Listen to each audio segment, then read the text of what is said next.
জমে উঠেছে চাকসু ও রাকসু নির্বাচনের প্রচারণা। ভোটারদের কাছে ইশতেহার ও পরিকল্পনা তুলে ধরছেন প্রার্থীরা।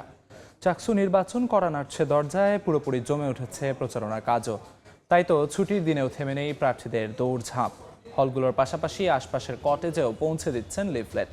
আগামী 15 অক্টোবর চাকসু নির্বাচন। 5টি অনুষদের 15টি কেন্দ্রে অনুষ্ঠিত হবে ভোট গ্রহণ।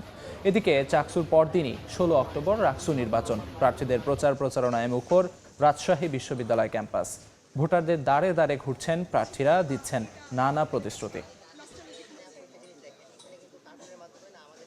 এখন একটু সময় পাওয়া যাচ্ছে, যেহেতু কম সংখ্যক মানুষ রয়েছে, তো সেই ক্ষেত্রে নিজের দুইটা কথা বলতে পারছি। সব মিলিয়ে একটা আনন্দদায়ক পরিবেশ। তাই আমরা চাই 16 তারিখেই নির্বাচন হবে এবং এই বিষয়ে আর কোনো সন্দেহ নাই। বিশ্ববিদ্যালয় নির্বাচন কমিশন অগাধ সুষ্ঠু একটা নির্বাচন দিতে সক্ষম হবে 16 তারিখে, সেই আশাবাদ ব্যক্ত রাখি। সবশেষ খবরাখবর জানাতে এই মুহূর্তে রাজশাহী বিশ্ববিদ্যালয়ে আছেন রিপোর্টার আলতাফ হোসেন এবং চট্টগ্রাম বিশ্ববিদ্যালয়ে আছেন নিগার মেহরিন রিনি। প্রথমেই যাচ্ছি আলতাফের কাছে।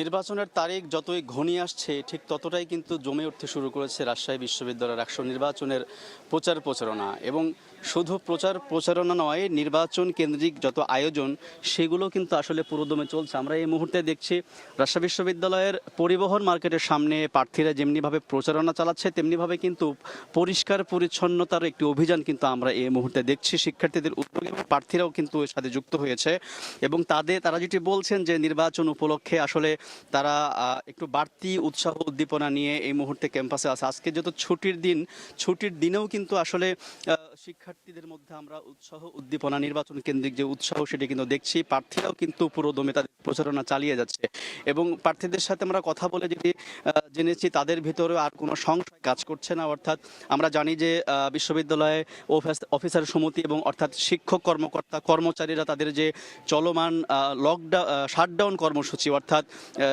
তাদের যে পোষ্য কোটা ইস্যু ছিল সামনে, সেই ইস্যুকে কেন্দ্র করে যে কর্মসূচি ছিল সেগুলো আপাতত নির্বাচনের কারণে স্থগিত ঘোষণা করার ফলে তারা কিন্তু একটা স্বস্তি পেয়েছেন এবং তারা বলছেন যে তাদের ভিতরে নির্বাচন অনুষ্ঠিত হওয়া নিয়ে আর কোনো সংশয় কাজ করছে না।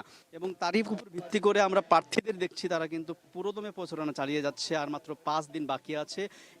এর মধ্যে তারা কিন্তু আরও শিক্ষার্থীদের কাছে, ভোটারদের কাছে দ্রুত আরও দৃষ্টি আকর্ষণের জন্য নানা পন্থা অবলম্বন করছে। তারা গান গেয়ে এবং বিভিন্ন সাংস্কৃতিক কর্মকাণ্ড, একই সঙ্গে তারা বিভিন্ন উপায়ে শিক্ষার্থীদের দৃষ্টি আকর্ষণের চেষ্টা কিন্তু তারা করে যাচ্ছে এবং এইভাবে করে নির্বাচনের যে প্রচারণা শিক্ষার্থীরা চালাচ্ছেন। একই সঙ্গে জানিয়ে রাখি যে আগামী 16 অক্টোবর কিন্তু নির্বাচন অনুষ্ঠিত হবে এবং মোট যে প্রার্থী এবং ভোটার রয়েছে, আমরা যেটি জানি যে ভোটার সংখ্যা রয়েছে 28,902 জন এবং বিপরীতে প্রার্থীও কিন্তু 902 জন রয়েছে। তো এর উপর ভিত্তি করে আমরা দেখছি যে পুরোদমে আসলে নির্বাচন যত এগিয়ে আসছে এবং প্রচারণাও জমে উঠছে এবং সুষ্ঠুভাবে নির্বাচন অনুষ্ঠিত হবে বলে সবাই প্রত্যাশা করছেন। এই ছিল রাজশাহী বিশ্ববিদ্যালয় থেকে রাকসু নির্বাচনের সর্বশেষ খবরাখবর। চলে যাচ্ছে চাকসু নির্বাচনের খবরাখবর জানতে, সেখানে আছেন সহকর্মী মেহরিন রিনি।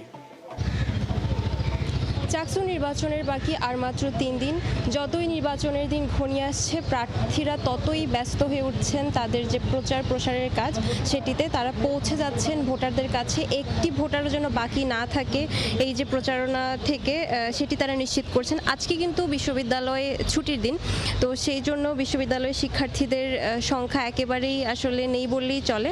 পুরো বিশ্ববিদ্যালয় ফাঁকা। এরপরেও সকালে একবার শাটল এসেছিল, তখন কিন্তু প্রার্থীরা শাটলের যারা শিক্ষার্থী ছিল তাদের কাছে পৌঁছে দিয়েছে যে লিফলেট, তারপরে তাদের যে ইশতেহার সেগুলো।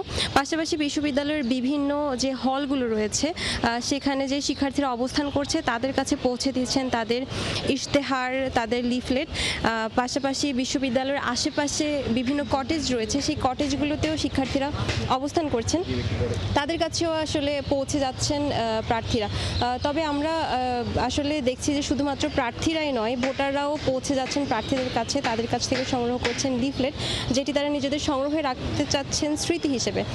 এই যে প্রচারের কাজ, সেটি আসলে আচরণবিধি অনুযায়ী সকাল 8টা থেকে রাত 10:30 পর্যন্ত সীমিত থাকবে এবং এই সময়টাতে তাদের যে সাউন্ড সিস্টেম ব্যবহার করার অনুমতি ছিল, যদিও সেটা সন্ধ্যার পরে ব্যবহার করা যেত না, কিন্তু শিক্ষার্থীদের সমস্যার কথা চিন্তা করে বা তাদের বিভিন্ন যে বিভাগে পরীক্ষা চলছে সেটির কথা বিবেচনা করে প্রার্থীরা কোনো ধরনের সাউন্ড সিস্টেম এখনো পর্যন্ত ব্যবহার করেনি। আগামী 15 অক্টোবর বিশ্ববিদ্যালয়ের 5টি অনুষদের 15টি কেন্দ্রে 60টি কক্ষে ভোট অনুষ্ঠিত হবে এবং সেটার জন্য থাকবে 700টি গোপন বুথ। চট্টগ্রাম বিশ্ববিদ্যালয় থেকে চাকসু নির্বাচনের এই ছিল আমার কাছে সর্বশেষ। সরাসরি যুক্ত ছিলাম চট্টগ্রাম বিশ্ববিদ্যালয় এবং রাজশাহী বিশ্ববিদ্যালয় ক্যাম্পাসে।